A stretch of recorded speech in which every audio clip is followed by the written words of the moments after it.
Hey guys, I am here with Mark Kruea, who's running for the mayor's position for the city of Myrtle Beach.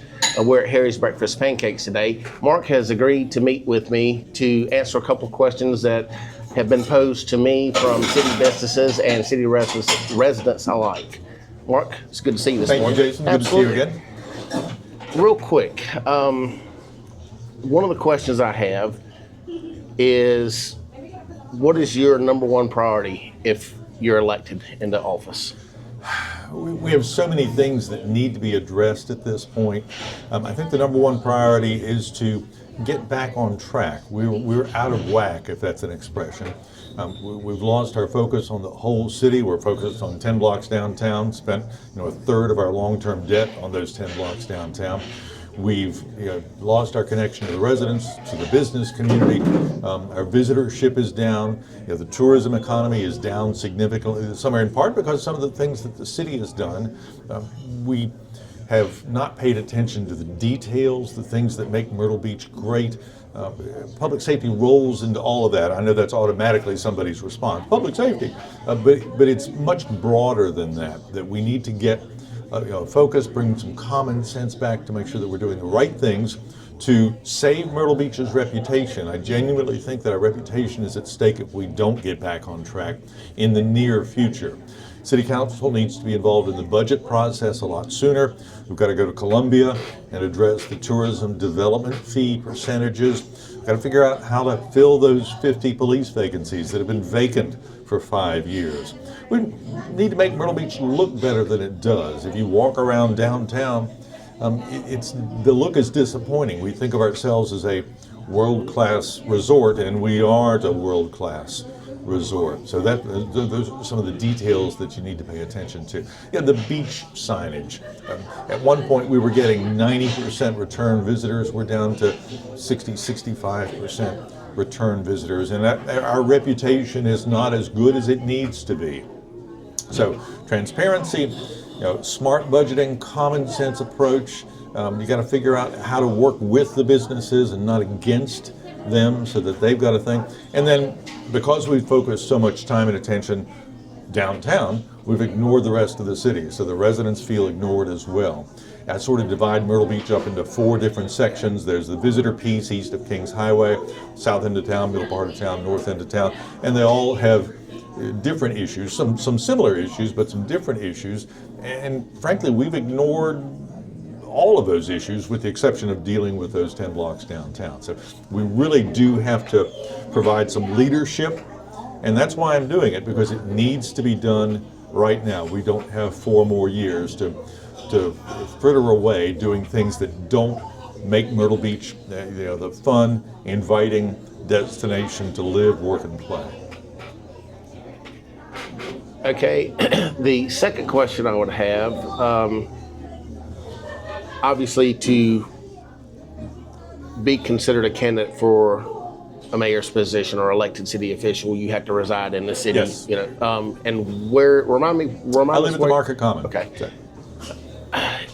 It's ironic you say that, because while I don't live in the Market Common, I live on the south end. I live at the back gate. Okay. So I'm not a city resident, which is why I don't rent. I understand. I think it's important that people realize that, though. Finally, the question I have been presented the most, business owners and residents alike have said that you have, because of your history with the city as PIO for 20 some odd years, 26. that you've already had 20 plus years, I'll say, with the city, and you didn't do anything. Is what they say. That doesn't begin to describe things. With that statement, what do you say? Looking at the field of candidates, I would easily say that I'm the most experienced candidate in the field. I have 26 years of experience with the city. One of them is a former mayor who has 8 years plus 2 years on council. One of them is a current mayor who has 8 years of experience. So I've got a lot broader experience with the city, beginning in 1998 and running until 2024 when I retired. The one candidate who was a former mayor, while he was mayor, his style was confrontational, and that's why we had a lot of the 6-1 votes. If he gets reelected, I don't see anything to indicate that he'll be able to build a consensus. He may have the best idea in the world, but if he can't get 3 other votes to go with him, he will not be an effective leader, and that's his style. I don't hear anybody saying, oh, we need 4 more years of the current direction. In fact, I hear people saying the opposite, that it's time to make a change in leadership pronto, right now, or we're in deep trouble. But I started in 1998. Tom Leith was the city manager at that point. Tom worked for another 15 years, did a great job with Tom. So I've been with 3 mayors, 3 managers, 2 police chiefs, 3 fire chiefs. I know Myrtle Beach very well. You may not have seen the behind the scenes things where I either advocated for or pushed back against things, and we'll talk about a couple of those here in a minute. But certainly I represented the city successfully, locally and nationally, for 26 years. People in all the neighborhoods know me. I think the business community knows me. I would hope that my reputation precedes this particular run for office. I tell crowds that I've seen good government, not so good government, and what were you thinking government? And the last 8 to 10 years sort of fit into that latter category. I attended the Boulevard Merchants summer wrap-up meeting with the police department a couple of Wednesdays ago, where the merchants said, look, your traffic diversion plan on Ocean Boulevard is killing us. Our business was down 40% this summer.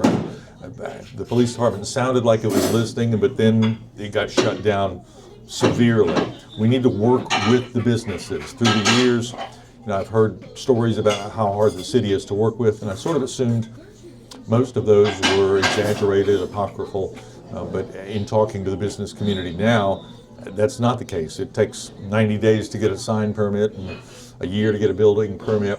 We ought to be able to streamline that service somehow so that we make it easier to do business, not harder to do business. Through the years, one of the things I've always said, Jason, is that City Council's toughest job is balancing the needs of our residential community and our business community. We're not a normal town. We've got residential and business slap up against each other. They both have a role in the city, and we need to make sure that one doesn't significantly interfere with another. That's one of the things that you do as a communications professional and sharing information. Yeah, in terms of areas where I pushed back against the year-round paid parking. I've lived at Wrightsville Beach. I know that all of Wilmington goes to Wrightsville Beach. Wrightsville Beach can charge whatever it wants to for parking. If we want visitors to come down to our restaurants and our shops and our events during the off-season, visitors, I mean the Carolina Forest crowd, even some of our own residents, why are we charging for parking? We don't need the paid parking in the off-season to manage the parking. Just make it free off-season, and people will have at least a better reason to come downtown. So I pushed back against that. The recent controversy about changing the city seal, I've fought and won that battle twice while I was with the city.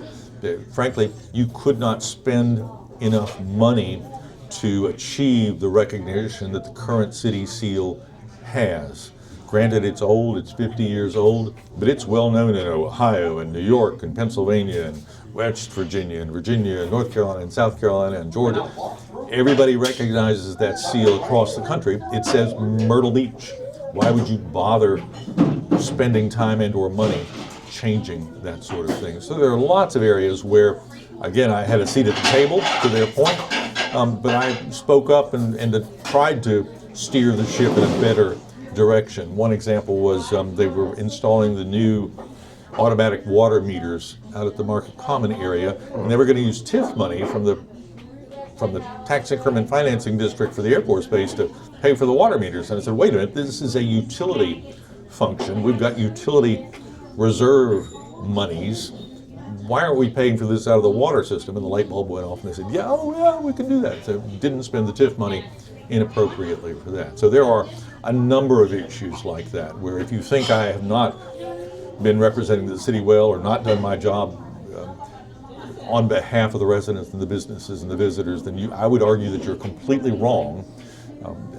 In fact, I would say that I'm the most experienced candidate. I have been in communications and public service for 40 plus years at this point. I've been a radio news director, a television bureau chief, a law enforcement agency representative for 3 years, worked for higher education for a while, and then the city of Myrtle Beach. I greatly care about this community. It's the place where I have chosen to live in retirement. This wasn't something that was on my radar. It is certainly an opportunity, but it's an opportunity because it needs to be done at this point. We are, I think, genuinely in danger of losing our reputation if you talk to folks who live outside of Myrtle Beach and how they view the city. And we've got to get that back on track sooner rather than later. I agree with that. And it's funny that you bring up the seal debacle. That's a subject for another day. Although I agree with you 100%. And it's like we're not alone. I think the Chamber of Commerce agrees with us too. So. Good to know. It's like my grandfather used to tell me: if it ain't broke, don't fix it. And I think the same would apply to that particular scenario. Anyway, Mark, I do appreciate you taking the time to sit with me and answer a couple questions that the city residents and businesses in my travels have presented to me. So happy to do it, and thank you for doing this with everybody as well. Absolutely, thank you. That's great. It was